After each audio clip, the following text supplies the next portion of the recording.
Voice of सिनेमामध्ये आहे मी आपला मित्र दीपक पाटील. तर सालबर्डी नावाचा अतिशय हॉरर टाईपचा आणि ब्लॅक मॅजिक या विषयावर बनवलेला हा आगळा वेगळा चित्रपट नेवासा या तालुक्यामध्ये बनलेला आहे. आणि या चित्रपटाचं टीजर नेमकंच आता लॉन्च झालेलं आहे. टीजर 16 आता पार पडलेला आहे. तर दिग्गज महाराष्ट्राचे जे कलाकार आहेत आपल्याला सर्वांना हसवणारे आणि त्या चित्रपटात त्यांची भूमिका वेगळ्या दृष्टिकोनातून मांडलेली आहे. असं काय वाटतं तुम्हाला या चित्रपटात? तुम्ही नेहमी हसवत आलेला आहात आणि या चित्रपटामध्ये तुमची नेमकी काय भूमिका आहे आणि कशा पद्धतीने तुम्ही याच्यामध्ये रोल केला? दिग्गज कलाकार कमलाकर यांच्यावर काम करताना मला एक समज की कमलाकर आतापर्यंत खूप वेगळ्या भूमिकामध्ये आता पण लोकांपर्यंत आले, जास्त पण कदाचित वेगळ्या भूमिकांमध्ये. पण मला असं वाटतं कमलाकर मधलं हिडन टॅलेंट म्हणजे फार वेगळ्या पद्धतीची भूमिका करणं हे फार कमी लोकांना माहिती आहे. आणि ते मला वाटतं रमेश चौधरीने ते हेरलं आणि त्यांना ही वेगळी भूमिका दिली. आणि त्यांच्यावर काम करताना वेगळी मजा आहे की एखादी गोष्ट आपण बोलायची त्यांना कळते बोलायच्या आधी. तर ते जे ट्युनिंग असतं ना त्यांच्या दोघांमध्ये आहे. आणि म्हणून मला असं वाटतं की प्रत्येक सीन असे खुलत गेले. बऱ्याच वेळा न बोलता सीन आम्ही बोलतो, आम्ही न काय एक्सप्रेशन देता ते एक्सप्रेशन देत गेले. तर मला असं वाटतं की हे ट्युनिंग असतं ना कलाकारामध्ये ते फार महत्वाचं असतं. आणि या निमित्ताने फिल्म सालबर्डीच्या निमित्तानं ते ट्युनिंग जास्त दृढ झालं. मी म्हणा, कमलाकर म्हणा, ओंकार म्हणा, त्यानंतर शशांक शेंडे, म्हणा, अनिल नगर, अनिल नगर, सगळेच धमाल होते. पूजा. तर मला असं वाटतं ही टीमची फिल्म आहे. सालबर्डी हे द्योतक आहे गूढतेचं, अंधश्रद्धेचं आणि त्याच्यावर मात करणाऱ्या प्रत्येक घटनांचं. तर मला असं वाटतं सालबर्डी फिल्म 17 एप्रिलला जेव्हा थिएटरमध्ये रिलीज होईल तेव्हा या सगळ्या गोष्टींची उकल होईल. तर नक्की 17 एप्रिलला बघा सालबर्डी.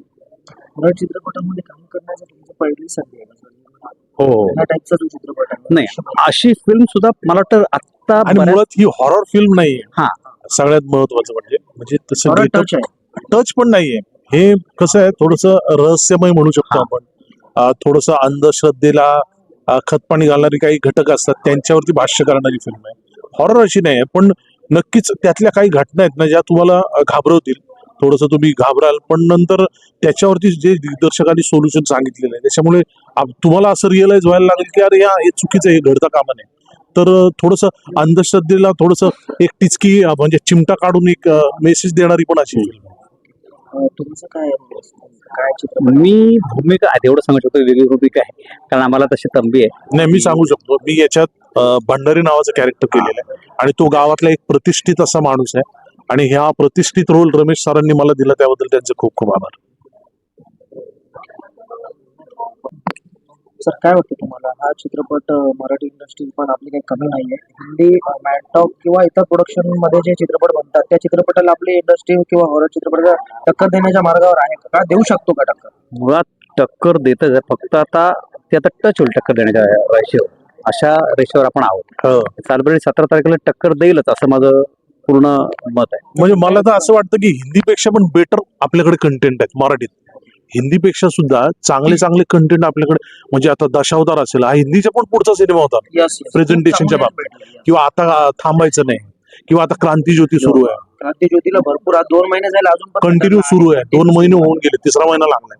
त्याचं कारण असं आहे, कंटेंट उत्तम, प्रेझेंटेशन उत्तम, सिनेमा शूट काय उत्तम गेलाय क्रांती ज्योती, किंवा जे सिनेमे मी आता सांगितले दशावतार असेल. त्याच्यामुळे आपण हिंदीच्या म्हणजे टक्कर देण्याचा प्रश्न नाही, आपण हिंदीच्या खूप पुढे आहोत असं मला वाटतं मराठी सिनेमा कंटेंटच्या बाबतीत, टेक्निकली. त्याच्यामुळे आणि ऍक्टिंग तर म्हणजे ते सुद्धा आपलं हेवा करतात की मराठीतले जे ऍक्टर्स आहेत जे आता मराठीतनं हिंदीत गेले आहेत किंवा जे मराठीत काम करतात, याचं मूळ कारण की मराठीतले बरेचसे काय सगळेच ऍक्टर हे थिएटरशी संलग्न आहेत किंवा थिएटरशी बांधले गेलेले आहेत. त्याच्यामुळे मराठी ही हिंदीपेक्षा एक पाऊल पुढेच आहे असं माझं म्हणणं आहे. सर प्रेक्षकांना काय बोलाल शेवटचं, की काय रिक्वेस्ट कराल किंवा काय तुमचे 2 बोल असेल की तुम्ही मराठी चित्रपटांना प्राधान्य द्या, मराठी चित्रपट? नाही, माझं तर असं म्हणणं आहे की चांगला सिनेमा असेल तर लोक थिएटरकडे येतातच आणि गर्दी करतातच. याची उत्तम उदाहरणं मी तुम्हाला आता जसं सांगितलं तसंच ही चांगली फिल्म आहे. तेव्हा प्रेक्षकांनी जरूर या फिल्मला आशीर्वाद द्यावा आणि जरूर ही फिल्म बघावी, एवढंच मी सांगेन. मी एवढं दोन शब्द सांगेन.